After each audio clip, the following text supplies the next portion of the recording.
کہتے ہیں کہ نانا جی کا دل جب کہیں نہ لگا تو گھر والوں نے انہیں سلطانپور کے نواب دولت خان کے گودام میں رسد کا حساب کتاب تو رکھنے پر نوکری دلوا دی۔ جب وہ رسد تولتے ہوئے 13 کی گنتی تک پہنچتے تو 13 میں 13 کا نعرہ لگاتے ہوئے دم خود ہو جایا کرتے۔ نانک دل کھول کر گوداموں کا مال غریبوں میں بانٹنے لگے۔ جب نواب صاحب سے شکایت کی گئی کہ نانک آپ کا مال لٹا رہے ہیں تو انہوں نے گودام کا حساب کتاب دوبارہ لگوایا، لیکن تمام اجناس پوری نکلیں۔ ایک دن نانک غریبی ندی میں نہانے نکلے اور 3 دن تک ندی کے اندر غائب رہے۔ کہا جاتا ہے کہ یہیں نانک کو خدا کا وصال ہوا اور خدا نے انہیں ایک پیالہ عنایت کیا اور کہا کہ اسے خود بھی پیو اور دنیا کو بھی پلاؤ۔ جو تمہارا نام لے گا اس کا شعور بیدار ہو جائے گا۔ جب وہ ندی سے نکلے تو ان کے لبوں پر ایک انوکھا نعرہ تھا، نہ کوئی ہندو نہ کوئی مسلمان۔ شہر میں ایک ہنگامہ برپا ہو گیا۔ یہ کون ہے جو مسلمانوں کی حکومت میں اور ہندوؤں کے شہر میں دونوں کی توہین کر رہا ہے؟ قاضی نے ان کو طلب کیا اور پوچھا کہ نانک تم کہتے ہو کہ یہاں نہ کوئی ہندو دکھائی دیتا ہے نہ مسلمان، تو پھر تم کون ہو؟ نانک نے جواب دیا کہ اگر میں نے اپنے آپ کو ہندو کہتا ہوں تو وہ مجھے مار دیں گے، مگر میں مسلمان بھی نہیں ہوں۔ میں 5 نسل کا بنا ہوا پتلا ہوں اور نانک میرا نام ہے۔ قاضی نے کہا ہو سکتا ہے کہ ہندو اپنے مذہب کو چھوڑ چکے ہوں، مگر ہم تو 5 نمازیں ادا کرتے ہیں اور وہ بھی خدا کے حضور کھڑے ہو کر۔ تم کیا جانو ان میں کیا راز پوشیدہ ہے، اور ہم اس کے صلے میں خدا کی راہ میں بخشے جائیں گے۔ جس پر نانک نے جواب دیا کہ میں بھی دن میں 5 وقت کی نماز ادا کرتا ہوں، ایک سچ کی، دوسری حق کی، حلال کی کمائی کی، تیسری خدا کے فضل و کرم کی، چوتھی نیت اور ایمانداری کی، اور 5ویں خدا کو حقیقی یاد کی۔ ان سے عظیم تر کوئی نماز نہیں ہو سکتی۔ قاضی نے کہا میرے ساتھ نماز پڑھ کر دیکھو، تمہیں خود ہی فرق معلوم ہو جائے گا۔ نانک نے کہا مجھے منظور ہے۔ جب قاضی نماز کے لیے کھڑے ہوئے تو نانک ایک طرف کھڑے ہو کر مسکرانے لگے۔ جب نماز ختم ہوئی تو قاضی نے نواب سلطانپور سے شکایت کر دی کہ جب ہم نماز ادا کر رہے تھے تو نانک ہم پر ہنس رہا تھا۔ نانک نے کہا نواب صاحب جب قاضی صاحب نماز ادا کر رہے تھے تو ان کا دھیان اپنی گھوڑی کی طرف تھا جس کے یہاں نیا بچہ پیدا ہوا تھا۔ قاضی صاحب کو اندیشہ تھا کہ گھوڑی کا بچہ کہیں کنویں میں نہ گر جائے۔ یہ کہہ کر نانک جی وہاں سے چل دیے۔ نواب صاحب نے بہت کہا کہ ملازمت جاری رکھیں، مگر نانک نے کہا کہ وہ اب اس کے ہاں ملازمت کریں گے جس کے ہاں تمام کائنات ہاتھ باندھے کھڑی ہے۔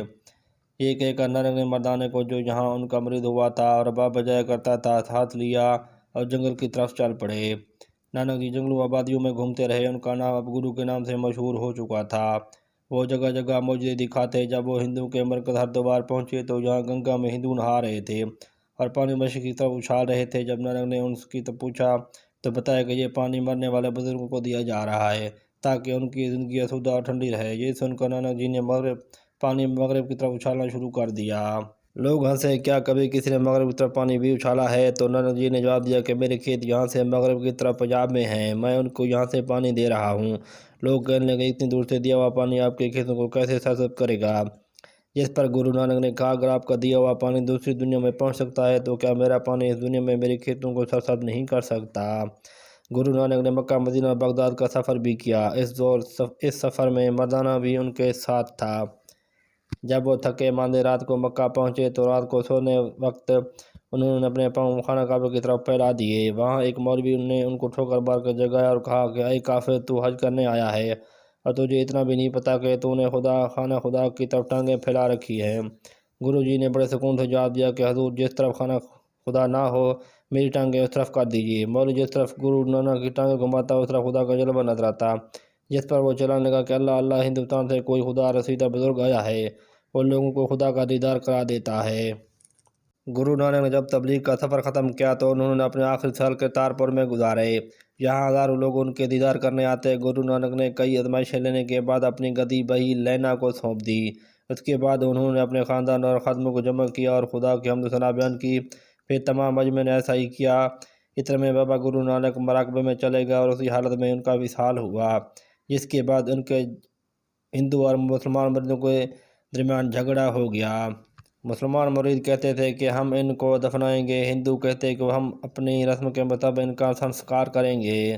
آخر میں ان دونوں اس بات پر متفق ہو گئے دونوں اپنے اپنے پھول ان کے جسم پر رکھ دیں۔ صبح جس فریق کے پھول نہ مرجھائیں وہی ان کے جسم کا وارث ہوگا۔ صبح ہوئی تو دونوں فریقین کے پھول تازہ تھے اور مہک رہے تھے، لیکن جب چادر ہٹائی گئی تو بابا گرو نانک کا جسم غائب تھا۔ آخر میں آپ لوگوں سے گزارش ہے کہ ہمارے چینل بابر وائس کو لازمی سبسکرائب کر دیں۔ شکریہ۔